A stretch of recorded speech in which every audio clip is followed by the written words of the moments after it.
Bonjour à tous, j'espère que vous nous entendez bien. Bienvenue à ce webinaire.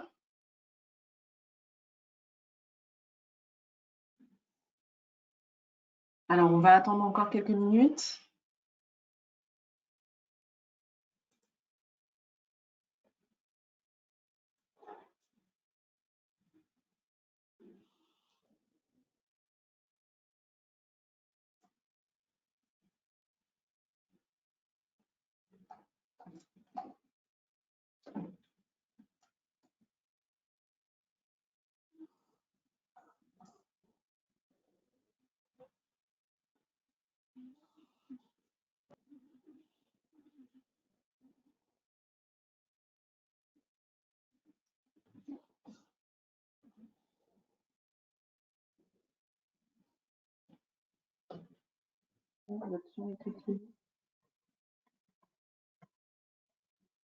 Alors, par rapport au webinaire, c'est vrai que comme on risque d'être un peu nombreux, on vous demande de couper vos micros quand vous n'intervenez pas.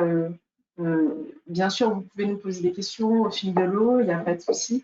Mais si jamais vous n'intervenez pas, du coup, pour éviter les bruits de l'environnement, on préfère avoir les micros coupés.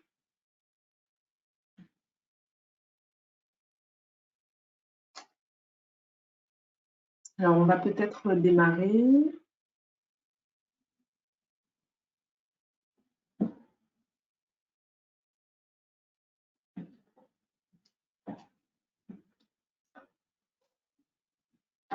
Donc aujourd'hui, nous sommes réunis pour parler de la formation, de former vos équipes en 2021 à l'heure du Covid, du coup, dans un contexte très, très particulier qu'on a commencé à vivre du coup en 2020.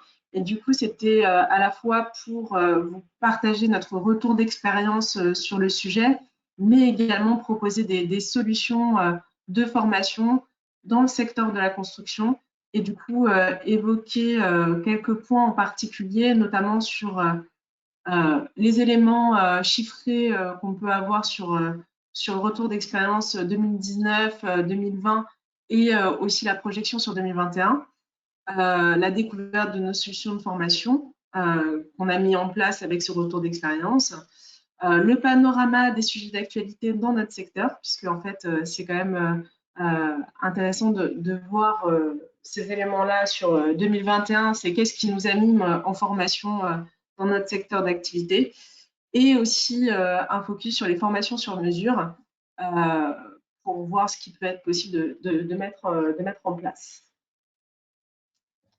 Alors, aujourd'hui, du coup, pour le moment, notre collègue Abou Traoré est encore sur un autre sujet, mais il nous rejoint très prochainement. Mais sinon, dans les animateurs de ce webinaire, donc, je me présente, donc Émilie Suire, je suis responsable du CSTB Formation. Donc, je suis en charge de toutes les questions transverses au niveau du CSTB Formation et également en charge de la gestion des projets sur le BIM. Et Jérémy, je te laisse te présenter.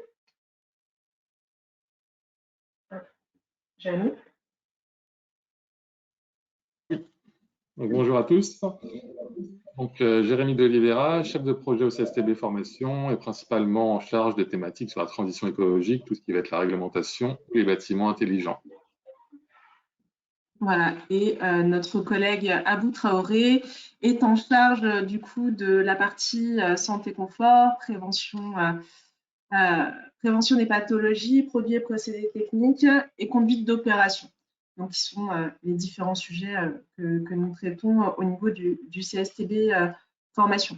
Juste pour revenir sur justement qu'est-ce que le CSTB formation. Donc, le CSTB formation, c'est l'organisme de formation du CSTB. C'est vrai qu'on connaît plutôt le CSTB pour d'autres activités.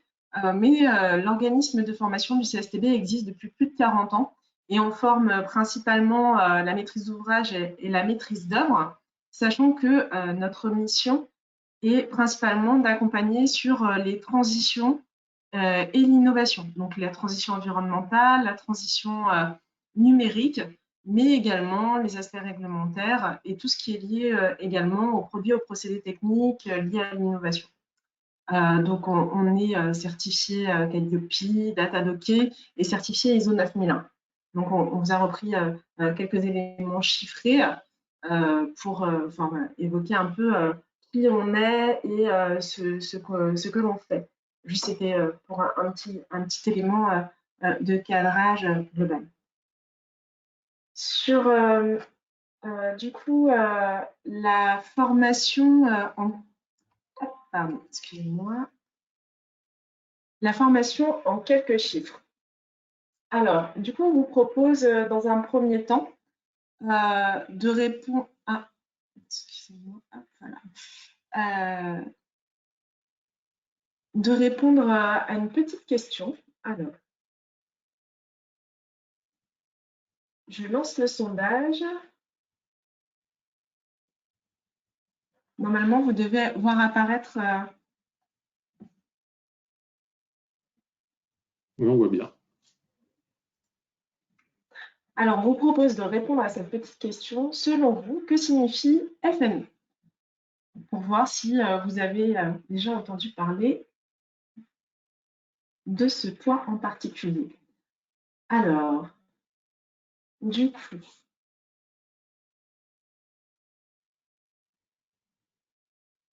je vois vos réponses. Donc, sur les réponses, vous êtes globalement, vous avez répondu la bonne réponse. Donc, effectivement, il s'agit des fonds nationaux de l'emploi. Et donc, pour vous reprendre un petit peu les chiffres de 2020, alors le FNE a été un point crucial en 2020, notamment pour aider à l'accompagnement des entreprises qui étaient en activité partielle, mais pas que. Et du coup, en fait, ce fonds national pour l'emploi a permis en fait d'engager vraiment un nombre d'heures de formation financée très important et également de permettre à beaucoup de personnes en fait de s'engager dans la formation, comme on le voit sur les chiffres qui sont les chiffres du coup de 2020.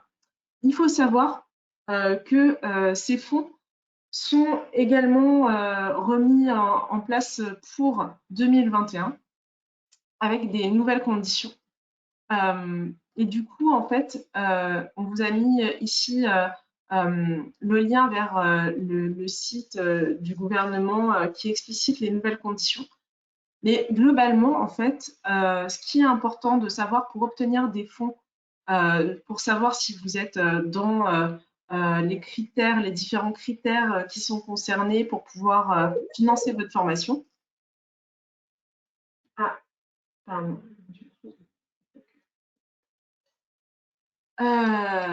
Il faut vous rapprocher de vos OPCO. Parce que les OPCO en fait, sont en fait le premier lien vers ces financements et ils vous permettront de savoir en fait s'il y a des fonds pour vous et si justement vos formations sont finançables à travers ces fonds nationaux pour l'emploi. En 2021, il y a quand même des financements assez importants par rapport à ça et donc ça peut être très pertinent pour vous de vous renseigner. Ça peut permettre en fait aussi dans des périodes d'activité moindres de concrétiser vos projets de formation. Alors, je vous propose de répondre à une deuxième question. Alors, en 2020, combien avez-vous suivi de formations à distance?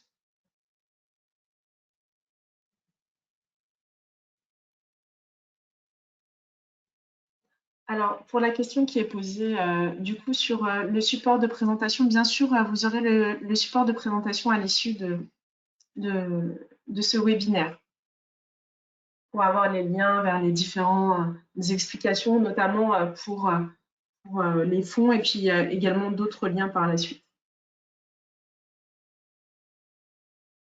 Pour connaître votre OPCO, effectivement, vos RH ou vos responsables formation connaissent généralement les OPCO desquels vous dépendez. En fait, ça dépend de votre filière. Alors, je vois sur les différentes réponses. Alors, je vous partage les différentes réponses. Et donc, vous êtes quand même 42% à avoir suivi plus de 3 formations, enfin 3 ou plus sur 2020, ce qui représente quand même un chiffre assez important. Alors, 35% n'en ont pas réalisé. Dans ce cas-là, en fait, ce serait intéressant aussi de savoir pourquoi est-ce que vous n'avez pas eu l'occasion peut-être, ou sinon peut-être que ce format-là ne vous convient pas forcément, que vous avez certains a priori. En tout cas, nous, entre 2019 et 2020, ce qu'on a pu constater en formation, c'est vraiment un bond du fait du contexte, notamment lié au contexte sanitaire, de la formation à distance. On est passé de 6% de l'activité en 2019 à 49% en 2020. Et 2021 s'annonce un peu sous les mêmes horizons que 2020, sachant que les retours qu'on en a de nos clients, c'est que certains n'auraient pas imaginé participer à une formation à distance auparavant, parce que ce n'était pas forcément quelque chose vers lequel ils souhaitaient aller. Mais finalement, en fait, ils ont trouvé qu'en termes de qualité d'intervention, ça les a surpris parce que c'était quand même intéressant et ils arrivaient à avoir vraiment un contenu approprié à leurs besoins et à leurs demandes.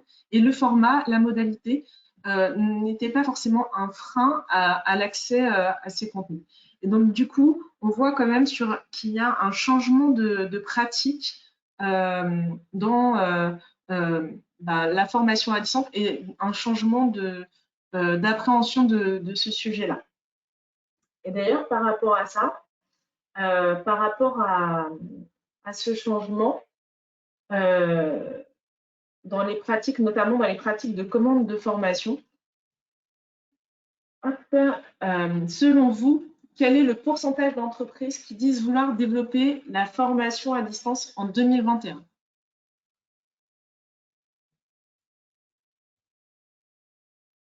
Je vous laisse répondre.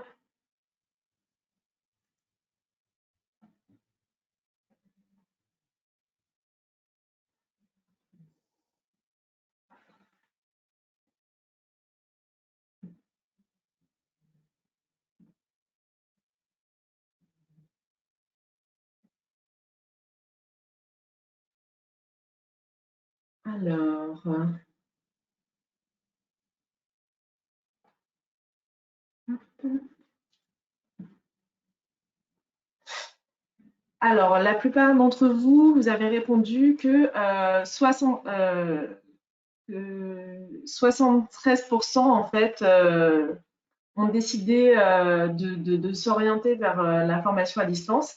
Et ben, en fait, il s'agit de 89%. Effectivement, il y a 89% des entreprises qui disent vouloir poursuivre le développement de la formation à distance. Alors, soit à distance, dans le sens full web, complètement à distance, soit en blended learning, donc des formats un peu plus, avec une partie en présentiel et une partie en distanciel. Donc, 57% des responsables formation envisagent de dépenser davantage dans le digital learning. Ah, notre collègue Abou Traoré vient de se connecter du coup.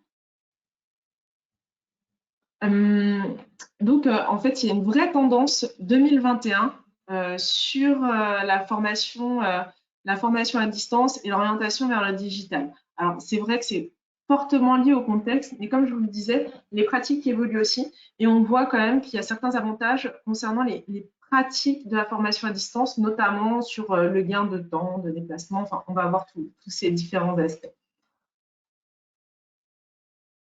Hop.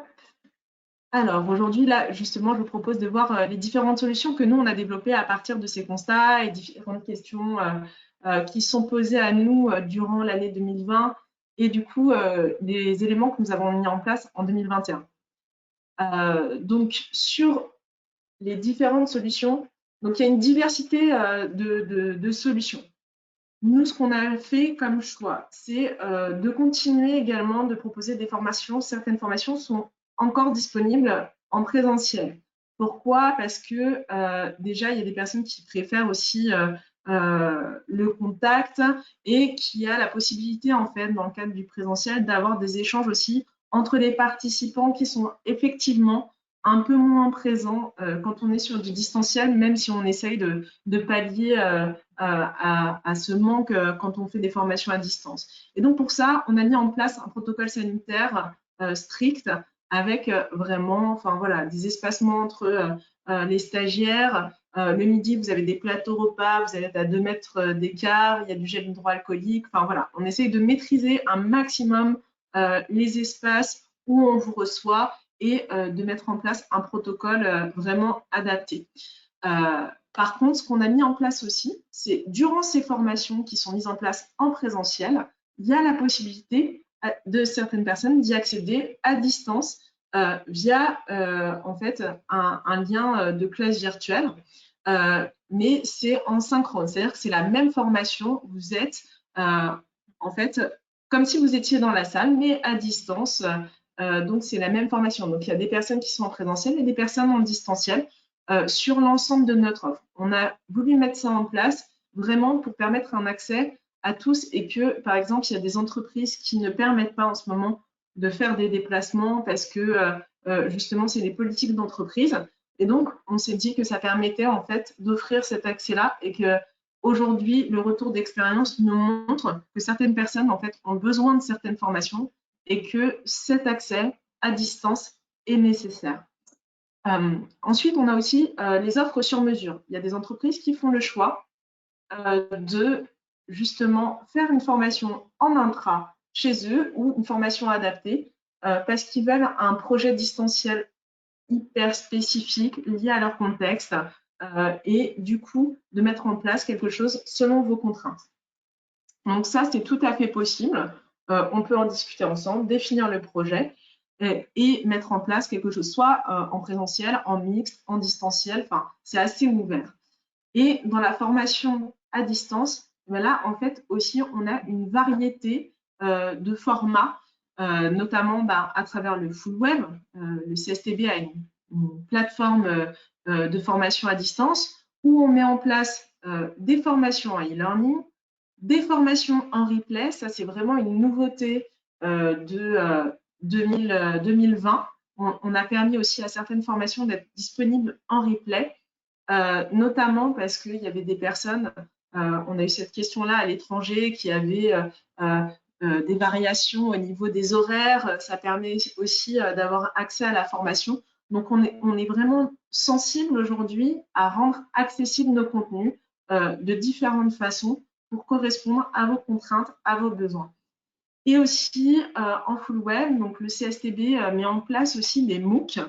En les années antérieures, on avait mis en place un MOOC sur l'expérimentation E+C-. En 2021, on va proposer un MOOC sur la réglementation environnementale 2020 adressée à la maîtrise d'ouvrage. Donc ça, c'est d'autres types de formats, mais c'est vraiment des formats qui peuvent être suivis complètement à distance et en autonomie quand on le souhaite. Alors, quand on le souhaite, pour le MOOC, il y a quand même des sessions, mais pour le e-learning, pour le replay, généralement, on vous donne 3 mois d'accès à ces contenus. Et du coup, la personne, elle le suit à tout moment quand elle le souhaite. Alors, ça peut être sur temps de travail, hors temps de travail, selon les sujets. Ensuite, on a aussi le format classe virtuelle. Donc, autant le e-learning, c'est du asynchrone, la personne le suit quand elle le souhaite, sur une durée limitée de 3 mois, mais en tout cas, dans ces 3 mois, elle le suit quand elle le veut. La classe virtuelle, c'est un autre concept puisque c'est du synchrone, c'est-à-dire que le formateur est avec les participants en même temps. Donc là, les dates sont définies en même temps, qu'il y a le formateur qui fait la présentation. Donc là, on a des classes virtuelles qui sont découpées soit en demi-journée, soit en journée. Mais on a aussi un format 3 heures digital sur des sujets un peu plus prospectifs. Et du coup, il y a voilà, différentes façons de faire. Et comme je vous disais, sur les formats intra sur mesure, on peut tout à fait adapter aussi aux besoins des différentes entreprises. Et par ailleurs, il y a le blended learning. Donc ça, c'est avec une partie en présentiel, une partie en distanciel. Et donc ça permet de réduire le temps en présentiel et aussi d'apporter des contenus, soit des prérequis en amont, soit des feedbacks en aval sur différents sujets, soit ça accompagne le contenu au fur et à mesure. Donc voilà un peu les différents sujets, enfin les différentes solutions qu'on a pu proposer en 2020 et 2021 qui se poursuivent. Et du coup, en fait, on est amené à adapter notre pédagogie vraiment pour apporter une qualité de prestation et essayer vraiment de répondre aux besoins et de répondre à l'accès à la formation. Ce qu'on vous propose maintenant, c'est d'évoquer les différents sujets d'actualité dans le secteur de la construction. Et là, on voulait vraiment voir avec vous quels sont les sujets qui vous touchent particulièrement. Et du coup, quels sont selon vous le ou les sujets prioritaires où il va falloir vraiment se former en 2021? Je vous laisse y répondre.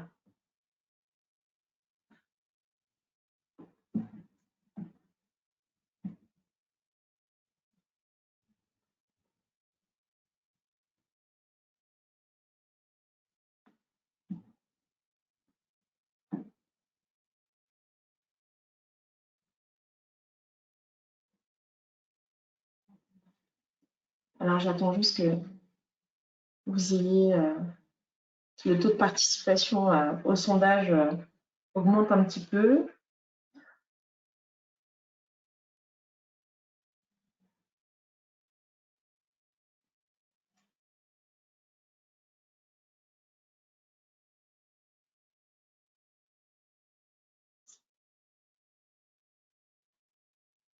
Alors,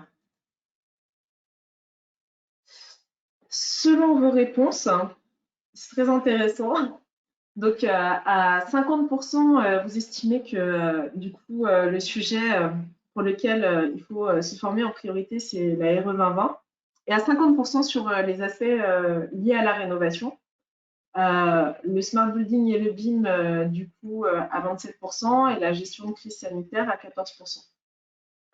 Sur, du coup, les sujets autres, 5%, vous pouvez, dans la partie questions, nous préciser les sujets qui vous questionnent sur 2021. On trouve ça pertinent. Hein. Peut-être on n'a pas forcément une vision complète de ce qui vous intéresse, ou peut-être qu'on le traite et qu'on ne l'a pas évoqué là, parce que justement, enfin, voilà, c'était une vision un peu macro et un peu globale. Mais en tout cas, c'est pertinent de nous préciser dans les espaces questions. N'hésitez pas à nous l'indiquer. Jérémy, je te laisse du coup faire un petit panorama des différents sujets et la façon dont on a pu l'aborder.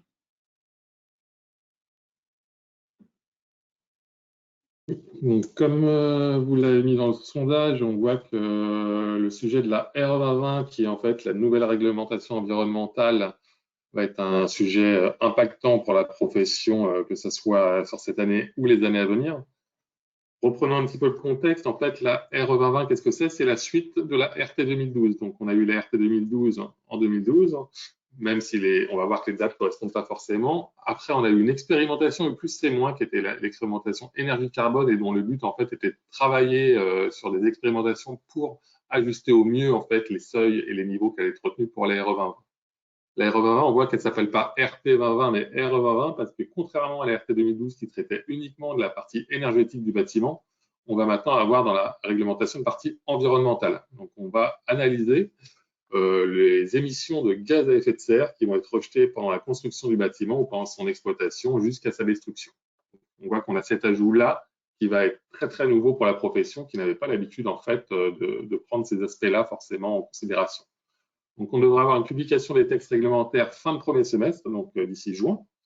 C'est encore en cours de concertation avec les acteurs de la filière, pour une entrée en vigueur au 1er janvier 2022 pour le résidentiel. Pour le tertiaire, on a comme indication 2022 pour le moment, mais sans forcément plus d'informations. Donc, les objectifs de cette nouvelle réglementation, c'est de travailler toujours sur la partie énergétique, donc avec des bâtiments qui consomment moins d'énergie et surtout de l'énergie moins carbonée. Un deuxième objectif qui va être de mettre en place une transition progressive vers la construction bas carbone. On voit que les différents acteurs de la construction ne savent pas encore forcément comment ça fonctionne, qu'est-ce qu'il faut mettre en place, mais justement, l'idée, c'est de démarrer et de monter au fur et à mesure les seuils pour progresser ensemble dans la mise en place de bâtiments bas carbone et des bâtiments plus agréables en cas de forte chaleur. Donc, tout ce qui va être les questions liées au confort d'été. On voit qu'on a des étés qui vont être de plus en plus chauds, on va avoir des phases caniculaires qui vont être de plus en plus fréquentes. Donc, l'idée, c'est de voir comment, dans les bâtiments du futur, on puisse gérer justement ces périodes de forte chaleur sans forcément avoir besoin de climatiser l'ensemble des appartements, mais justement essayer de trouver des nouvelles techniques architecturales ou des nouveaux matériaux qui permettent de répondre à ces enjeux de canicule et de forte chaleur. Dans ce cadre de nouvelles réglementations environnementales, on a identifié en fait plusieurs compétences qui semblent intéressantes à développer sur cette année 2021 et 2022. Au-delà du tronc commun qui va être de maîtriser le cadre réglementaire, d'avoir compris quels sont les indicateurs, quels sont les seuils, quels sont les niveaux, on a après deux typologies de publics en fait, qui peuvent avoir besoin de développer des compétences différentes. Un public maîtrise d'œuvre avec la réalisation d'un CV. La CV, en fait, c'est comme je vous ai évoqué tout à l'heure, c'est ce qui va vous permettre de calculer en fait les impacts environnementaux de votre projet. Donc, ça va être un document un outil qui va devenir obligatoire. Et donc, on va avoir des bureaux d'études, on va avoir des architectes, on peut avoir des économistes qui vont pouvoir proposer maintenant comme prestation complémentaire la réalisation d'un CV. Donc, on propose, nous, dans le cadre aussi de nos formations, une formation qui permet justement de réaliser un ACV sur le logiciel Elodie, qui est un logiciel d'ACV. Donc, être en capacité de réaliser les calculs RE2020 et savoir analyser et interpréter les résultats d'une étude ACV. Donc, tout ce qui pourrait être proposé comme mission complémentaire en fait auprès de vos clients. Côté maîtrise d'ouvrage, ils vont avoir d'autres impératifs qui vont être la partie réalisation du cahier des charges, donc comment le rédiger au mieux pour qu'il soit conforme à la nouvelle réglementation, et comprendre tout ce qui va être les impacts. Les impacts en termes de confort, les impacts en termes de dépenses énergétiques, les impacts financiers que peuvent avoir justement l'atteinte de ces objectifs avec l'utilisation de tel ou tel système constructif, de tel ou tel équipement de chaleur. Et identifier les points d'attention à chaque phase du projet. Donc, on voit qu'on va avoir pour chacun des publics des sujets spécifiques et des compétences spécifiques à acquérir. Autre sujet qui a été évoqué, on voit justement c'est un sujet qui interpelle énormément, principalement lié dans le cadre du plan de relance qui s'appelle le plan France Relance. Il y a une enveloppe de 100 milliards d'euros qui a été développée pour l'économie française. À l'intérieur de ces 30 milliards et des trois objectifs principaux, il y en a un qui a été l'écologie, pour un montant de 30 milliards. Et à l'intérieur de ces 30 milliards, on a une enveloppe qui est dédiée au bâtiment, qui va être d'un montant de 6,7 milliards. Comment va être un peu organisée justement cette enveloppe pour le bâtiment? Elle est organisée par une aide au parc privé grâce à la prime MaPrimeRénov', une aide au niveau de l'amélioration des bâtiments publics de 4 milliards et encourager aussi au niveau des bailleurs. Il y a des fortes sollicitations qui sont faites pour que les bailleurs rénovent leur parc immobilier. Donc, un sujet important sur 2021 avec toujours le décret tertiaire qui va monter en puissance avec un article qui impose en fait une réduction de la consommation énergétique, mais sur l'existant cette fois-ci. On voit que sur la RE2020, on était sur le neuf, sur le décret tertiaire, on est sur l'existant avec toujours le même principe. À chaque décennie, en fait, une montée des exigences pour justement essayer d'atteindre en fait l'objectif 2050 qui est la neutralité carbone au niveau de la France. Autre sujet qui nous paraît un sujet intéressant sur 2021 et qui est en phase de démarrage, qui est le smart building. Le smart building, qu'est-ce que c'est? C'est en fait les bâtiments intelligents. Donc, comment intégrer en fait de nouvelles dimensions au bâtiment. On avait à l'époque, et même toujours, en fait, ce qu'on appelle la gestion technique du bâtiment, qui était justement basée sur généralement la gestion des consommations énergétiques ou la gestion de la télésurveillance. On va maintenant pouvoir, au-delà de la GTB, en fait, rajouter des capteurs et qui vont permettre d'avoir à la fois les alarmes, l'éclairage, la vidéosurveillance, les contrôles d'accès, mais aussi de rajouter des données extérieures comme la météo, les prévisions de trafic. Donc, on va comme ça pouvoir apporter à notre bâtiment en fait un certain nombre de fonctionnalités à destination des usagers ou à destination de l'exploitant. On va plus loin en fait que la GTB qui était généralement sous forme de silo pour essayer d'avoir un système unifié de services au niveau du bâtiment.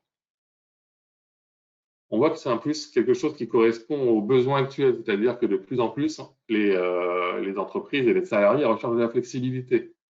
Ils recherchent par exemple aussi tout ce qui va être le travail en mode mobile, qui est l'apanage de la nouvelle génération.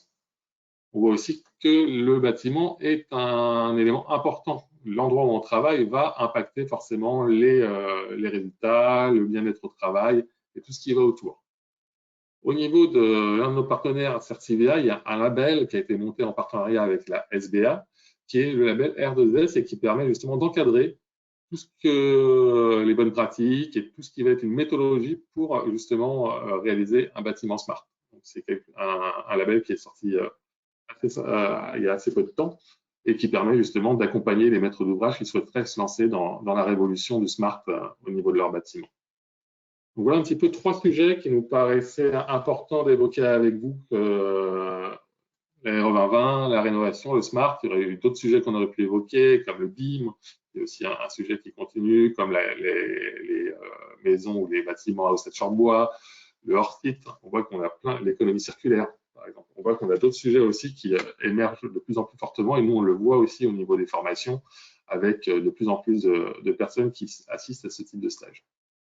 De manière un peu annexe, je vais également échanger avec vous sur les 10 compétences dont le développement est accompagné dans les prochaines années. Donc, c'est un peu de prospective sur quelles sont les compétences qui vont être attendues au niveau de la construction. On va juste citer les 2-3 premières et je vous laisserai les autres.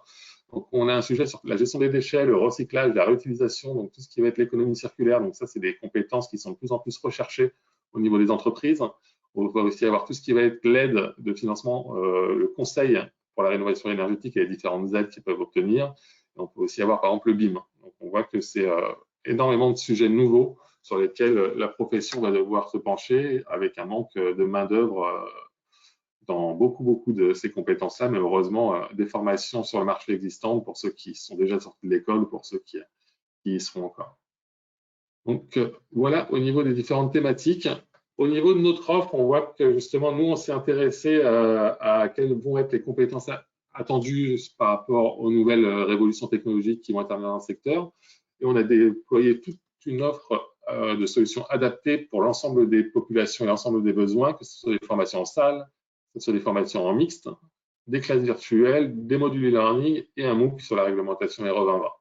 Vous retrouverez dans la présentation 2 liens directs qui nous emmènent vers la page RE 2020 qui est voilà, tout notre panel de formation qui est assez large avec des formations de vulgarisation pour la maîtrise d'ouvrage, pour la maîtrise d'œuvre et des modules après plus poussés sur le confort d'été, sur la technique énergétique.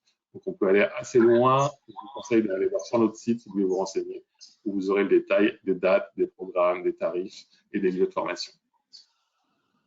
Voilà pour ce petit panorama. N'hésitez pas si vous avez des questions dans le chat ou directement dans la partie questions où on pourra répondre. On se gardera 5 minutes à la fin pour échanger aussi si vous avez d'autres interrogations sur les différents points. Ce qu'on voulait aborder également avec vous, c'était effectivement cette tendance qui se poursuit sur la formation sur mesure. Alors pourquoi il y a un intérêt particulier autour de cet élément-là? C'est notamment parce que en fait, on choisit beaucoup de choses et on peut échanger sur vraiment la modularité de ce qu'on met en place. Et aussi, il y a des aspects sur certaines entreprises qui comptent vraiment, sur notamment des aspects de confidentialité et justement de pas forcément s'ouvrir à d'autres sur certains aspects, même si ça peut être intéressant aussi d'échanger, mais dans certains cas, il y a quand même des données un peu confidentielles. Et donc, vraiment adapter au planning des salariés, du contexte et voir aussi des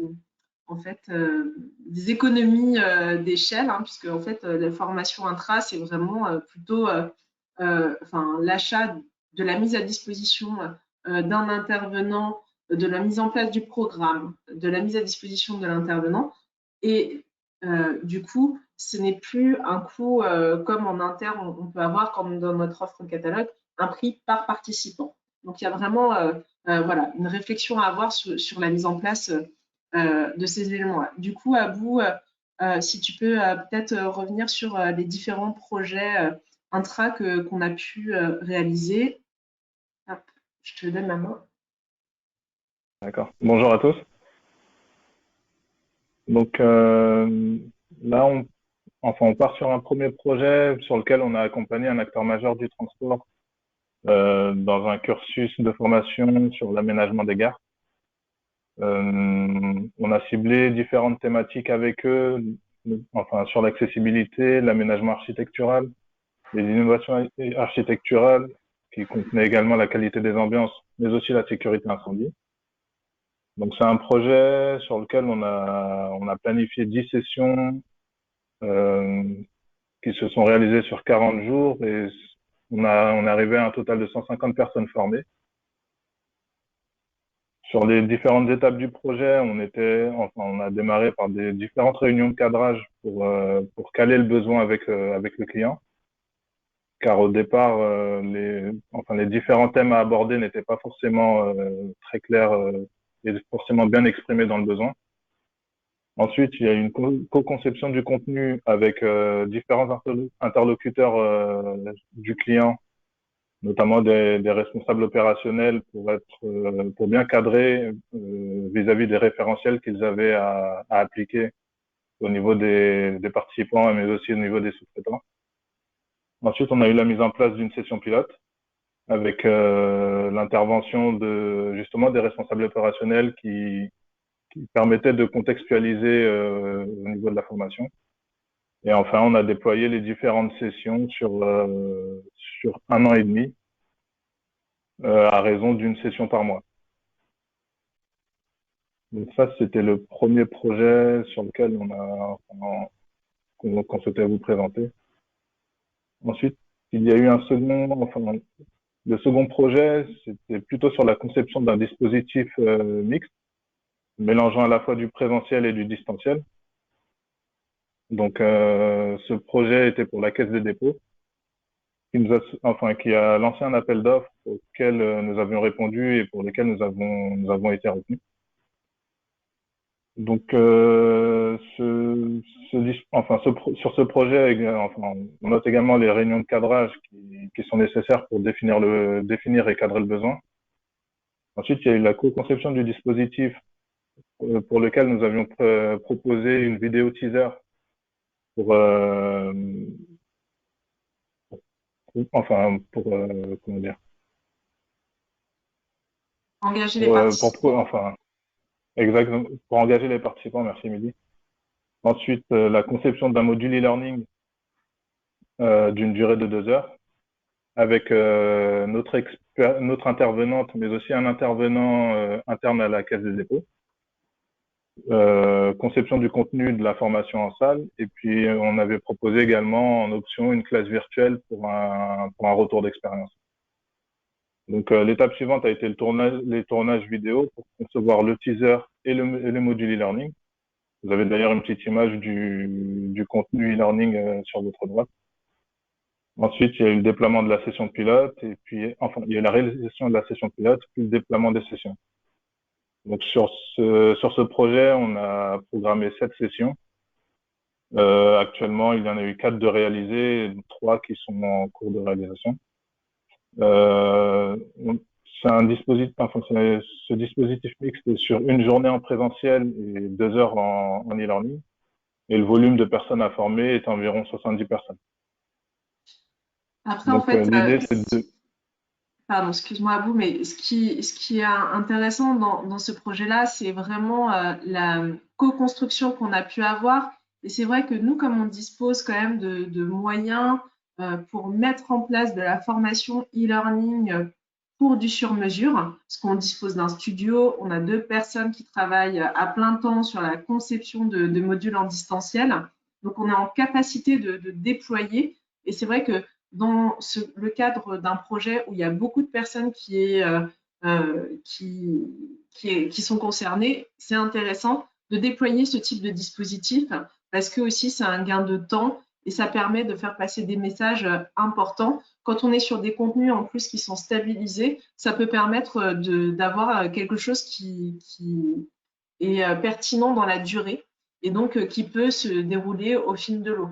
Donc c'est vraiment intéressant. En fait, il y a de plus en plus d'entreprises qui se tournent vers ce type de dispositif, alors soit en mixte comme la Caisse des dépôts, soit vraiment en module e-learning où il y a un déploiement en interne et il y a des messages qui sont co-construits. Alors nous, on peut aider sur une partie des contenus, mais il y a aussi parfois de l'interne, des experts internes qui peuvent intervenir et engager les participants. Donc c'est vraiment des choses qui se font de plus en plus. Et c'est pour ça qu'on voulait vous montrer aussi quelques exemples de ce que nous, on pouvait faire. Surtout que là, c'était des exemples quand même qui se déployaient dans la durée et qui pouvaient permettre aussi de montrer un peu ce que nous, on était en capacité de mettre en place. Donc, je ne sais pas si du coup, tu avais d'autres points Non, c'est bon à pour moi. aborder. Bon. Du coup, on vous a mis un peu les liens vers nos différents supports, nos différentes offres, sachant que nous avons aussi en interne un ingénieur conseil en formation qui peut aussi répondre à vos questions, vous aider dans vos projets de formation. Euh, Suite à cette présentation qui, je l'espère, vous a apporté un éclairage sur le retour d'expérience concernant la mise en place de formations liées au contexte sanitaire très particulier et de se dire en fait que oui, la formation continue, oui, il y a des enjeux, il y a des sujets qu'il faut traiter et qui sont vraiment prioritaires à traiter dans notre secteur. Voilà, on voulait savoir si vous souhaitez être contacté pour parler de vos projets de formation ou même si vous avez des questions. N'hésitez pas à revenir vers nous, à consulter notre offre, à nous faire des retours aussi sur notre offre.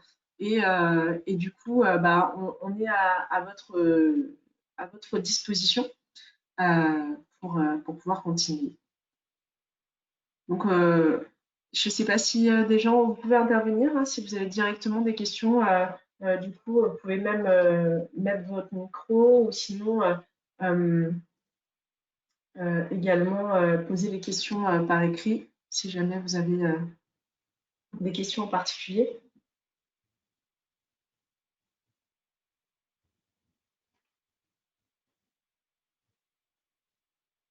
Bon. Si vous n'avez pas de questions, de toute façon, c'est toujours possible de revenir vers nous par la suite.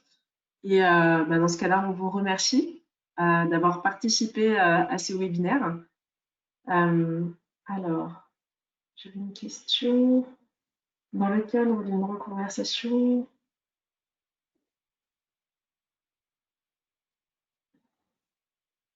J'ai une question d'un participant sur, dans le cadre d'une reconversion, est-ce que les RH donnent leur accord, peuvent-ils s'y opposer? Alors, a priori, oui. Euh, Effectivement, dans le cadre des demandes de formation, c'est vrai qu'il y a eu plusieurs questions sur les demandes de formation. Est-ce que les RH peuvent s'y opposer ou pas? Effectivement, quand on fait une demande de formation, il faut que ça soit aussi dans le cadre des besoins de l'entreprise. Et si ça ne correspond pas aux besoins de l'entreprise, oui, dans ce cas, alors selon les dispositifs, hein, après ça dépend des dispositifs, mais ils peuvent, dans certains cas, s'y opposer. Après, je ne connais pas forcément le contexte spécifique de cette demande-là, mais en tout cas, ça peut arriver effectivement que l'entreprise ne soit pas en accord avec la demande en fait d'un salarié et peut du coup le signifier.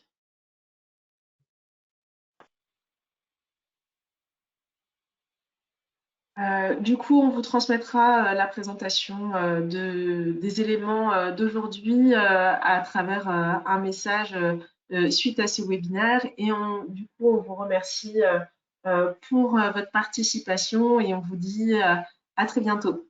En vous remerciant. Bonne journée. Merci, au revoir.